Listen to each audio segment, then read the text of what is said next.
baabasiirku waa barar ku yimaada xididada dhiigga ee malawadka kuwaas oo ku guuldareysta inay dhiigga dib ugu celiyaan jirka si jirku mar kale dib uga soo faa'iideysto ugu dambeynna dilaaca. baabasiirku waa cudurka koobaad ee keena dhiigga ka yimaada dabada. waxaa loo qaybiyaa laba nuuc: qayb gudaha ku jirta oo qofku marka uu saxarada u fadhiyo banaanka u soo baxda oo saxarada soo raacda kadibna dib u noqota, waxa kale ah ee qofku ku dareemi kara tahay dhiig ka yimaada, iyo qayb banaanka ku samaysanta oo qofku banaanka uu ka taaban karo ama ka dareemi karo xanuunkeeduna aad u badan yahay. hadda waxaad heli kartaa talooyin caafimaad. fadlan ka mid noqo saaxiibada Bukaandeeq oo guji subscribe. nagu soo booqo xarunteena ama si aad ballanta dhakhtarka u samaysato soo wac lambarka shaashada kaaga muuqda. baabasiirku waxa uu maraa ilaa 4 marxaladood. marxaladda koobaad, qofku waxa uu dareemaa dhiig xilliga uu saxaroonayo, gaar ahaan xilliga calooshu xiran tahay, saxaraduna adag tahay. waxaana sabab u ah cunto isu dheeli tiran oo qofku qaadan iyo cabitaankiisa oo liita, waana bilowga baabasiirka. marxaladda labaad, qofku waxa uu dareemaa dhiig saxarada soo raaca iyo baabasiirka oo banaanka laga taabto xilliga saxarada uu dhaqayo qofku. markuu uu istaagana baabaa, sababtoo ah marka saxaradu dhamaato dib ayuu u noqdaa.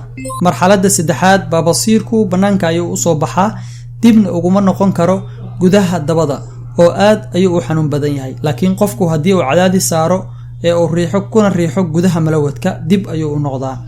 marxaladda afraad, baabasiirku aad ayuu u madoobaadaa, xanuunkiisuna u badan yahay, xinjirna samaystaa, waana kan ugu daran. haddii dib loo celiyo ama lagu riixo gudaha malawadkana ma awoodo inuu dib u noqdo. waxyaabaha sababa baabasiirka: qofka oo aan cunin raashin isu dheelitiran sida raashinka qolofta leh, digirta, salbukada iyo qudaarta noocyadeeda kala duwan. cabitaanka qofka oo aad u liita. caloosha qofka oo xiran iyo xilliga saxaradu adag tahay oo qofku uu xoog u qasbo xilliga uu suuliga fadhiyo inuu saxarada xoog ku marsiiyo duleelka malawadka, isla markaana saxaradu ay dhaawacdo gidaarada ama xuubka malawadka.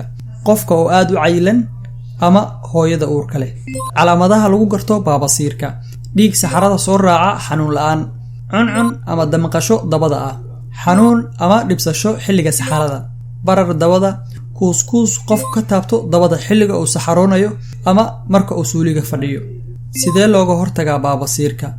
ugu horeyn, qofku waa inuu isticmaalo raashin isu dheeli tiran, raashinka qolofta leh, digirta, salbukada, qamadiga, iyo sidoo kale inuusan ka tegin qudaarta oo badsado noocyadeeda kala duwan. cabitaan fara badan oo qofku cabo asaga oo aan u baahnayn. jirdhis uu sameeyo qofku si uu uga gaashaanto baabasiirka, calool xiranka iyo cudurrada kale ee soo wajihi kara. xilliga calooshu fadhiso saxaraduna adag tahay, inuusan qofku saxarada xoog ugu qasbin inuu marsiiyo gudaha malawadka si uusan u dilaacin gidaarada xuubka malawadka.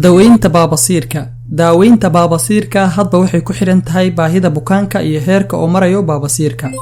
waxa ay qaataan bukaanadu kareemis iyo simboostooyin loo isticmaalo baabasiirka iyo kaniiniyaal isugu jira caabuq yareeye iyo barardajiye. haddii intan lagu xallin waayo baabasiirka, waxaa la isticmaalaa wadooyinkan kala duwan. wax lagu magacaabo rubber band ligation oo ah cinjir ama laastiig lagu dhajiyo halka uu uga dhagan yahay baabasiirku jirka si dhiigga looga xiro isla markaana iskiisa oo isaga soo go'o. hemorrhoid stabbing wax lagu magacaabo oo ah aalad loo isticmaalo si dhiigga iyana looga xiro baabasiirka isla markaana loo soo jaro.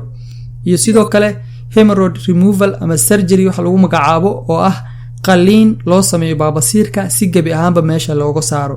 haddii la xaliyo baabasiirka oo uusan qofku ka taxadirin, uusan isticmaalin raashinka qolofta leh iyo cuntada isu dheeli tiran, cabitaanka faraha badan iyo wax waliba oo uga hortagi karo uusan samayn baabasiirka, dib ayuu u soo noqon karaa.